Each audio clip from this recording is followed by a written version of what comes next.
예, 오늘 고택에서 듣는 인문학 강좌는 168번째로 이순정 선생님 모시고 시가 되고 전설이 되는 꽃말 이런 주제로 진행하겠습니다. 저는 연구공간 8회 캐널의 이이화라고 합니다. 반갑습니다.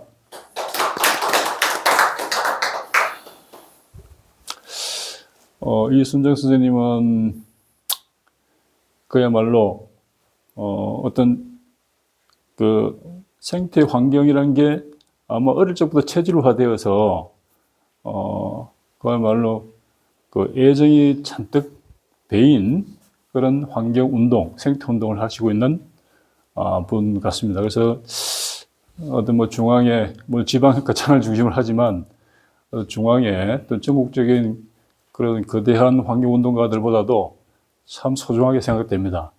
그래서 모시고 이런저런 얘기를 듣게 되어서 또 여쭙게 되어서 참으로 저도 기분이 참 좋습니다. 선생님께 제가 강좌 전에 한 몇 가지 좀 여쭙고 이제 강좌 진행하도록 하겠습니다.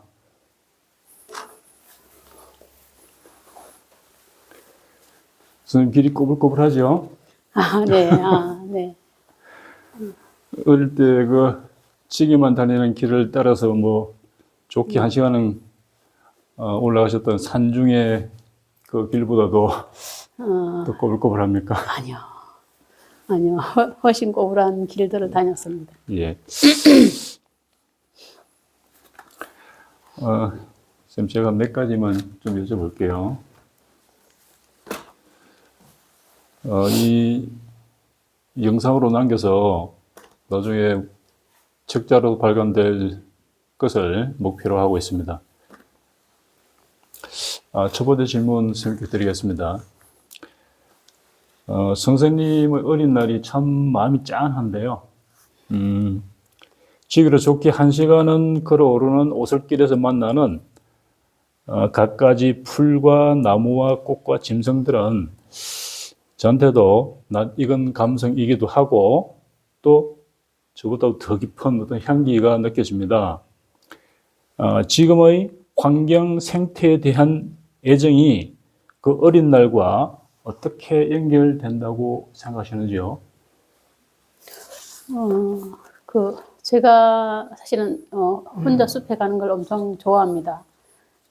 제가 푸른 언니들 환경운동을 하면서 휴일은 거의 숲에서 지냈다고 보시면 돼요.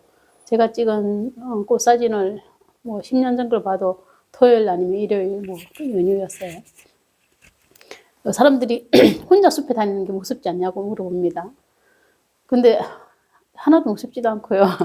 그리고 처음에 이제 우리 조사를 할 때 양재 풀밭이 하층가에 엄청 우거졌는데 그때 이제 우리 유영재 대표가 풀밭을 못 들어가더라고요. 뱀이 나올까 봐. 근데 저는 또 그게 좀 이상했어요. 근데 이제 곰곰이 생각해 보면은 왜 혼자 가는 게 나는 편안하지 생각을 따로 해보진 않았는데 최근에 이제 이렇게 가만히 생각해 보니까 어릴 때 그냥 숲에 혼자 다녔기 때문에 그냥 숲을 그냥 믿고 있는 것 같습니다. 내가 8살 초등학교도 갔을 때 많이 다녔어요. 1학년 때 오전 수업만 마치고 오면은 아버지가 이제 마루에다가 이제 담배 종이에 편지를 써놓고 가셔요. 어디로 오라고. 이게 농장이 흩어져 있기 때문에 뭐 안골로 오너라, 뭐 고무 딸랑 끌러 오너라, 뭐 안산 밭에 있다 이렇게. 그러면 이제 거기를 가는데 좀 무서웠어요. 숲이 당연히 무섭고 그 무서운 기억이 아직도 있습니다. 있는데 가다가 사실은 나를 편안하게 하는 게 이제 초록의 녹음 속에 있었던 참나리였고 페랭이였고 도라지꽃 같은 거였어요. 그렇게 이제 지냈던 그 숲이 있었기 때문에 지금 사실은 사라지는 자연에 대해서 많은 안타까움이 있고 이 활동하고 연결이 됐던 것 같습니다. 예. 참 이런 환경 생태 운동이 어떤 자기적으로 억지로 보여주기 위해서 막 운동을 하는 게 아니고 그야말로 어릴 때부터 서서히 그야말로 스펀지 물감이 베이듯이 이런 그 자연에 대한 또 환경에 대한 생태에 대한 애정이 배어서 그렇게 성장해 온 것 같습니다. 선생님 그 초등학교 저희 때는 국민학교에 있는데요. 초등학교 때 그 저희 초등학교 선생님께서 등사판에 긁어가지고 시집을 만들어서 나눠주기도 하셨는데 그때 선생님께서 그 시집 중에 찔레꽃 또는 뭐 할미꽃에 대한 전설이 있었거든요. 참 그 찔레꽃이 왜 할미꽃이 왜 이렇게 피어나고 만들어졌는가에 대한 그 전설인데 참 그 내용이 슬퍼가지고 지금도 참 애절한 기분이 선하거든요. 선생님 오늘 이제 꽃말에 대해서 많이 들려주실 텐데 선생님께서도 어떤 이 특별한 사연의 느낌이 배어 있는 어떤 꽃말이 있는지요? 특별한 꽃, 두 가지를 설명해 드릴 건데, 특별한 꽃은, 제가 산을 넘어서 중학교를 다녔어요, 고제에서. 지금 고제 저수지 있는 데서 산을 넘어서 산양마을이라고 있는데, 거기를 산을 넘어서 다니면서, 우리 담임 선생님한테 제가 그 쌀이꽃이라고 그때 불렀는데, 조팝나무 꽃을 꺾어다 드리면, 그 선생님이 서울 분이었었는데, 정말 좋아하셨어요. 그 기억이 아련히 남아있고, 이제 그 특별한 꽃말은 사실은 저는 이제 자연을 지키기 위해서 꽃을 조사하기 때문에 꽃말을 깊이 있게 들여다보지는 사실은 않았습니다.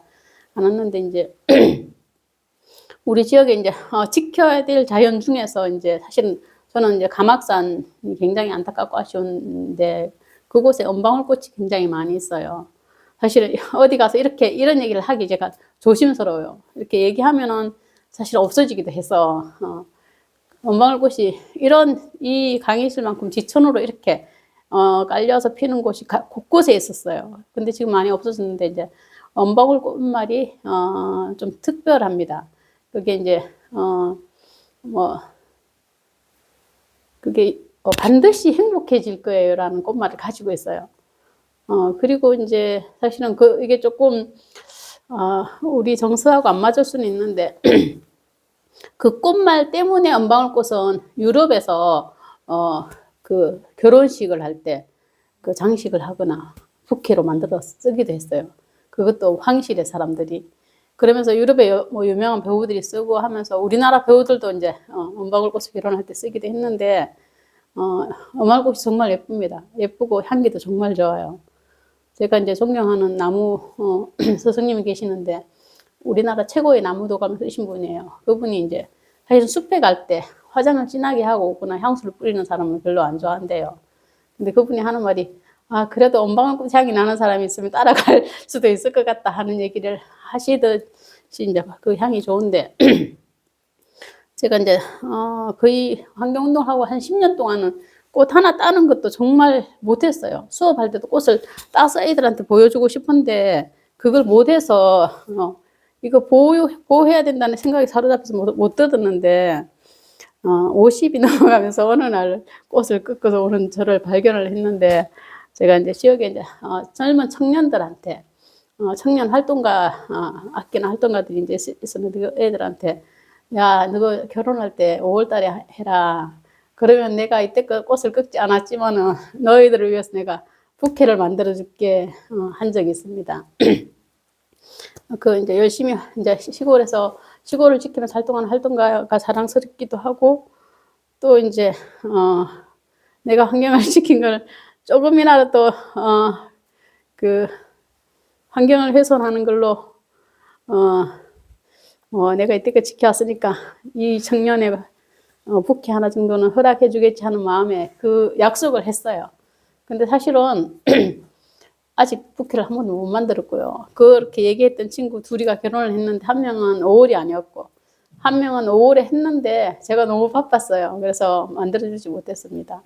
그래서 이제 또 한 명이 아직 결혼 안 한 청년이 있긴 한데 언젠가는 부케를 만들어주려고 생각하고 그 친구가 반드시 행복을 이제 빌어서 그렇게 해주고 싶은 마음이 있습니다. 은방울꽃. 네. 은방울꽃이 이렇게 여기 휘어져가지고 방울처럼. 네, 맞습니다. 아마 이렇게 봐야지 얼굴을 볼 수 있는데 사실은 바쁘게 숲길을 가면 옆에 있어도 눈에 띄지 그 않는 꽃이 바람이 와서 이렇게 때리면 소리는 안 나죠? 네, 향기가 아주 멀리까지 퍼집니다. 예, 은봉울꽃. 선생님 가만히 들여다보면 다채로운 꽃들은 참으로 좀 경이롭습니다. 저런 모양, 저런 색깔을 누가 어떻게 세상에 만들어냈을까 싶기도 하고요. 맞아요. 각양각색의 꽃들이 어느 것은 봄에, 어느 것은 여름이나 가을에, 또 어느 것은 겨울에 피는데요. 숱한 꽃말의 그 계절에 나름대로 된 공통점이 있을지요. 가령 혹독한 곤란을 넘어서 새날을 지향하는 봄, 또 혈기왕성한 녹음이 서로 다투는 여름, 또 긴 여정에서 돌아와서 갈무리하는 가을, 또 화려했던 시기를 잃고 황폐해지거나 용맹무쌍해지는 겨울 같은 어떤 공통된 분위기를 풍기는 꽃말이 있을지요? 봄꽃, 네. 여름꽃, 겨울꽃, 가을꽃에. 네, 그렇습니다. 그 겨울 꽃들의 꽃말은 고난, 고난이나 뭐 그리고 뭐 고난을 이긴 인내 뭐 이런 꽃말들이 있어요. 있고 이제 봄의 꽃들은 희망이란 그 단어들이 많이 들어가 있고요.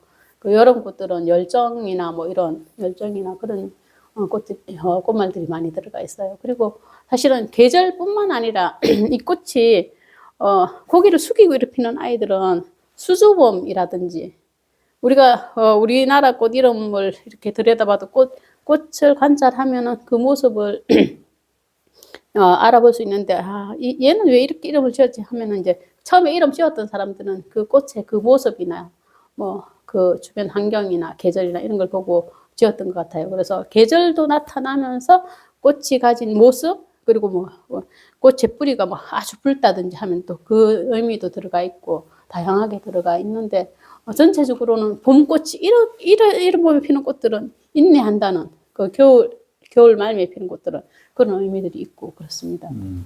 선생님 특히 사계절 중에 어느 계절의 꽃들이 좀 이렇게 만감이 교차한다고 그럴까? 애정이 그래요? 많이 간다고 그럴까? 할까요?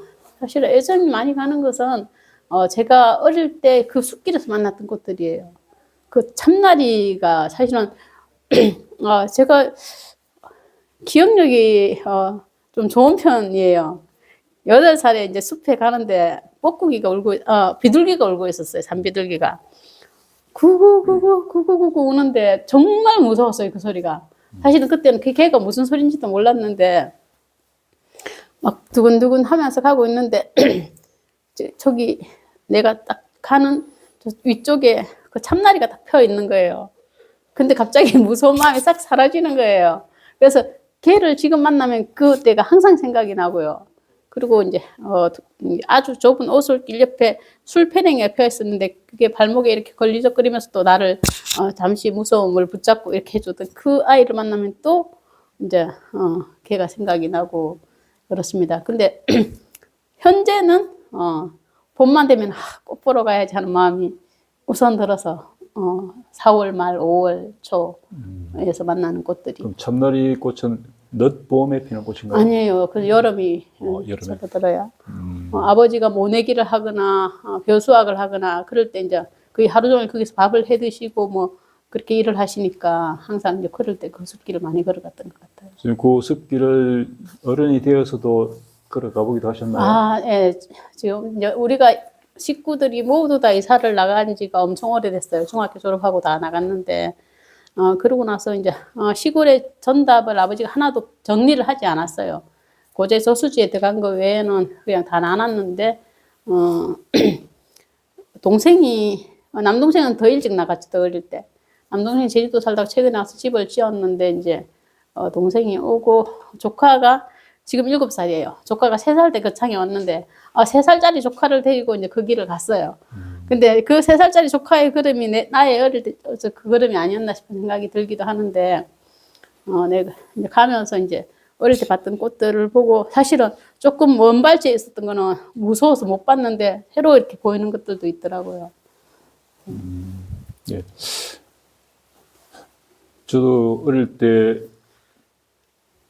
그러니까 아주 어릴 때 그 가던 골목에 담장이 엄청 높고 담장으로 넘어온 그 탱자나무 가지들이 상당히 높아 보이는데 어른이 되어서 도요지 생활을 하다가 다시 고향 찾아와서 다시 거기를 걸었을 때 그 담장이 왜 그래 낮게 보이는지. 그렇죠. 그래서 선생님 그 숲길을 그 어릴 때 아주 선명하게 박혀나던 기억을 되돌면서 그 숲길을 걸었을 때 어른이 되어서 보지 못했던 것들이 또 보이고 또 그때로 좀 다르게 또 보이고 했겠습니다. 네.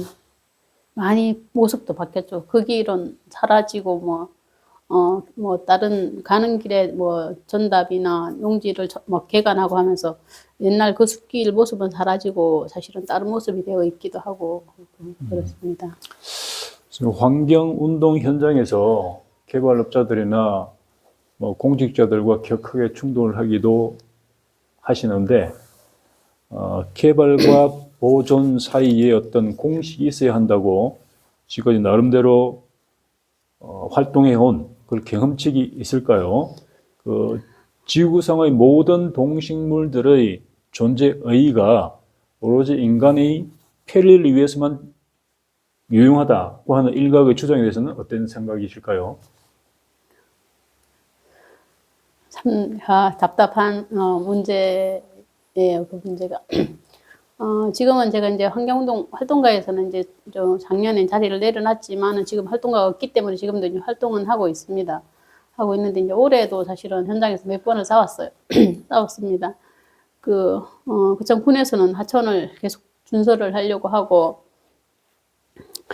이게 4대강 이후 끊임없이 하천을 그냥 두지 않더라고요. 그전에도 물론 그랬겠지만 저는 이제 그전에 이제 상황은 잘 몰랐었고 그런데 항상 현장에서 듣는 거는 그냥 딱 벽이 막히는 것처럼 대화가 아예 되질 않아요.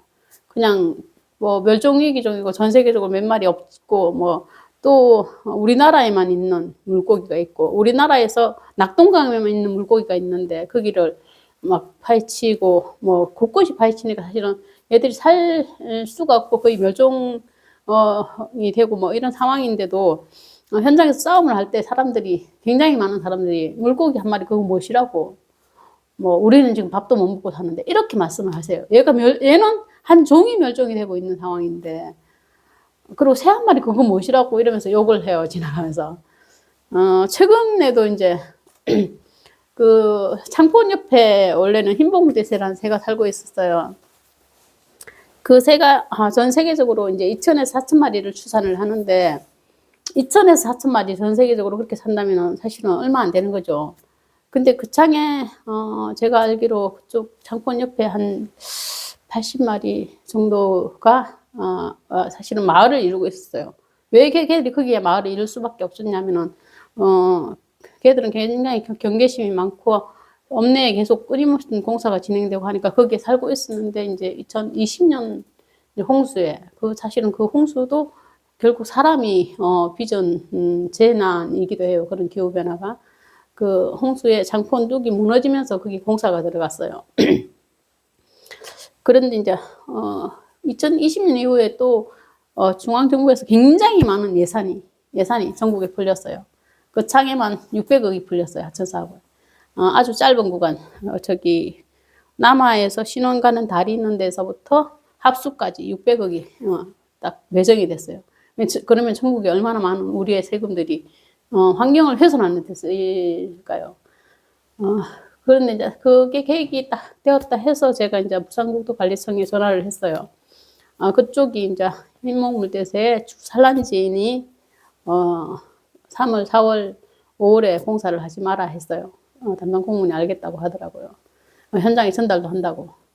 근데 그해 3월에 우리가 뭐 때문에 좀 바빴어요. 시민단체가 바빠서 내가 잠시 못 갔어요. 못 가고 4월에 딱 갔는데 포크레인이 막 전부 난도질을 해놓은 거예요. 근데 그 하천은 그 물대새가 이제 흰목물대새가 이제 멸종위기종이 될 수밖에 없는 이유가 걔들은 하천 안에다가 자갈을 모아서 알을 낳습니다. 그 알이 자갈 모습하고 비슷해요. 근데 이제 그 길을 큰 중장비, 텐이라는 아주 큰 중장비예요. 제일 큰 중장비하고, 하천 바닥 안반을 뚫는 천공기 2대하고, 중장비 여러 대가 그냥 다 거기를 점유하고 있더라고요. 너무 놀라서 이제 부산국토관리청에 전화를 했어요. 도대체 이게 어떻게 된 일이냐 하니까 현장에 전달을 했다 하더라고요. 근데 이제 현장이 남상지구, 남아지구 두 곳인데 한 곳의 감리한테만 연락을 하고 다른 사람은 못 들었대요. 그래서 전부 다 파했었는데 매일 가서 중단해라고 하는데도 중단을 하지 않더라고요.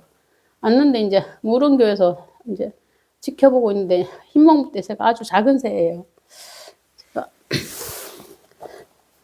제가 최근에 이제 바로 이 친구인데 이 흰목대새가 안타까워서 제가 찍은 사진으로 우리 대표님한테 부탁을 해서 디자인을 해갖고 이렇게 만들었습니다. 우리 지역 아이들한테 알려주려고. 참새보다는 조금 크고 비둘기보다는 훨씬 작아요. 그 세 마리가 중장비하고 싸우고 있더라고요. 아침부터 저녁까지.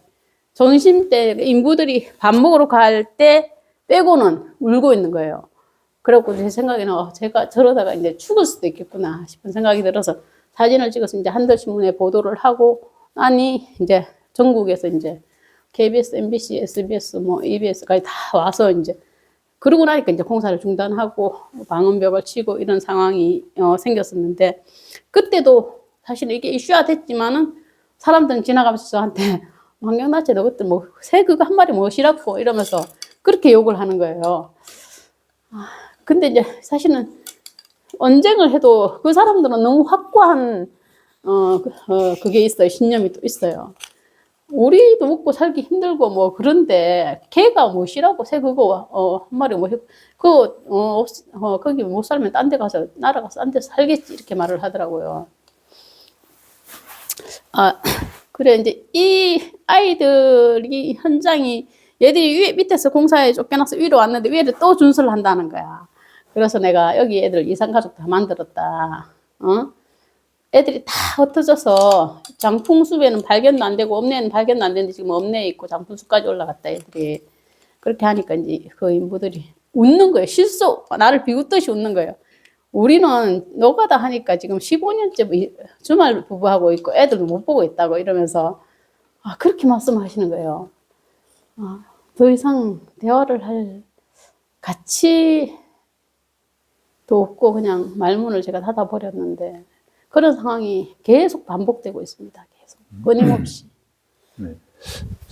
그 보존인데요. 보존인데 또 우리 살아가다 보면은 또 개발의 필요성도 있지 않을까요?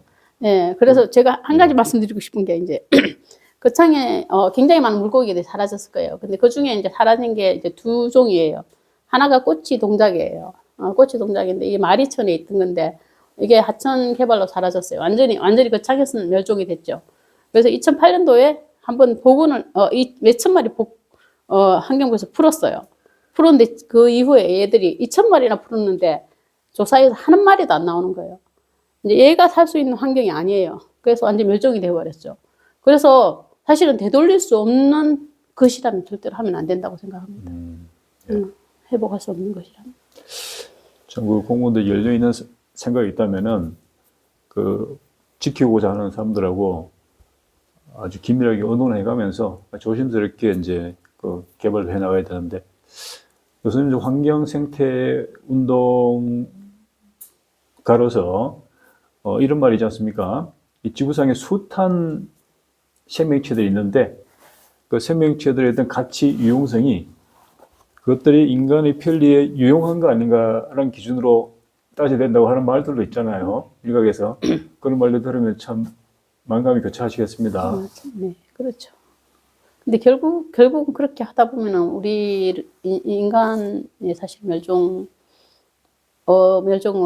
막을 수는 없는 거죠. 그냥 그런 상황을 보면 그냥 인간이라는 게 지금 끊임없이 훼손을 하는 게 사실은 불에 뛰어드는 불나방 같은 그런 느낌이에요. 딱 그대로입니다. 예. 참 불나방. 예. 선생님 하나만 더 여쭤보겠습니다. 그 선생님 그런 이제 개발 훼손 하려고 하는 사람들과 격하게 부딪히기도 하시지만 이제 어린 아이들과 함께 자연을 찾는 것에 의미를 두고 계시지 않습니까? 어린 날 산밭으로 나는 그 긴 오솔길을 걷던 아이와 지금 주로 아파트에서 자라가지고 창포원 같은 인공 자연을 주로 찾는 아이와는 어떤 점이 다르고 또 그럼에도 깊은 속에 어떤 점이 닮았는지 여쭤보고 싶고요. 그 요즘 아이들을 접하시면서 그 아이들에게서 어떤 절망 또는 희망을 느끼시는지요? 제가 이제 올 1년은 거의 그 환경 수업하느라고 1년을 보냈어요. 그 뭐 평일은 물론이고 제가 이제 연말 돼서 토요일 날 내가 얼마나 출근을 일을 했나 계산을 해보니까 한 30일을 훨씬 더 넘게 토요일을 주말을 일을 했더라고요. 사실은 우리가 3명 직원이 지금 하천센터에 근무하고 있는데 저는 월차도 아직 하나도 못 썼습니다. 그리고 주말 근무 대체 휴일도 거의 못 썼어요.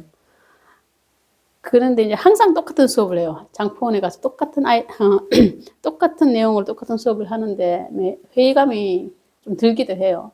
예전에 좀 자유롭게 수업할 때는 아이들 데리고 그냥 감악산을 가거나 감악산 숲길을 걷거나 뭐 지나다가 뭐 너구리똥도 만나고 독사도 만나고 하늘다람쥐도 만나고 그랬는데 그때는 그걸 제가 그렇게 만났던 것처럼 그 아이들도 그렇게 만나게 해주고 싶더라고요.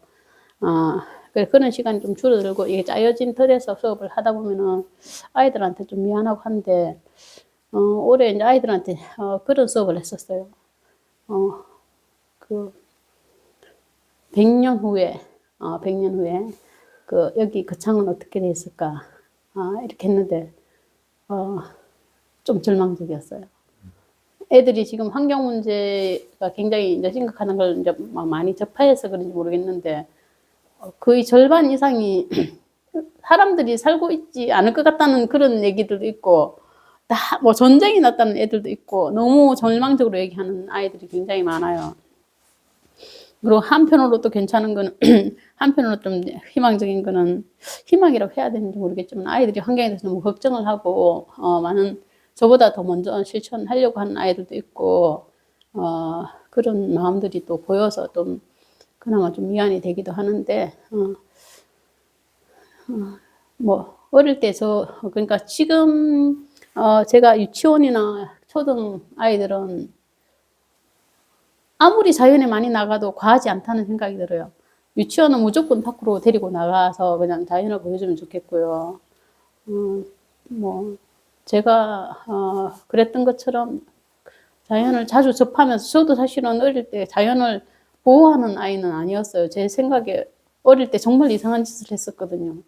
동네 친구들이, 동네 오빠들이 그 잠자리를 잡아서 꼬리를 끊어가지고 여기에 그 막대기를 꽂아서 날려보내고 이래서 그렇게 한 적도 있어요, 사실은. 그렇지만 이제 자연 속에 자랐기 때문에 제가 자연을 좀 지키고 싶고요. 그래서 아이들이 자연에서 그냥 자연스럽게 억지로 환경교육 하다기보다는 자연스럽게 자연을 느끼고 했으면 좋겠습니다. 뭐 100년까지 가지 않더라도 나중에 결국은 우리는 사라져가고 결국 또 이 땅을 지탱하는 주인공들은 그 아이들인데 그 아이들이 그래도 선생님 같은 분과 이렇게 어울리면서 어떤 선한 영향력을 받을 거로 생각됩니다. 예, 선생님 오늘 좋은 말씀 고맙습니다. 이따 강좌에서도 좋은 말씀 부탁드리겠습니다. 네, 고맙습니다.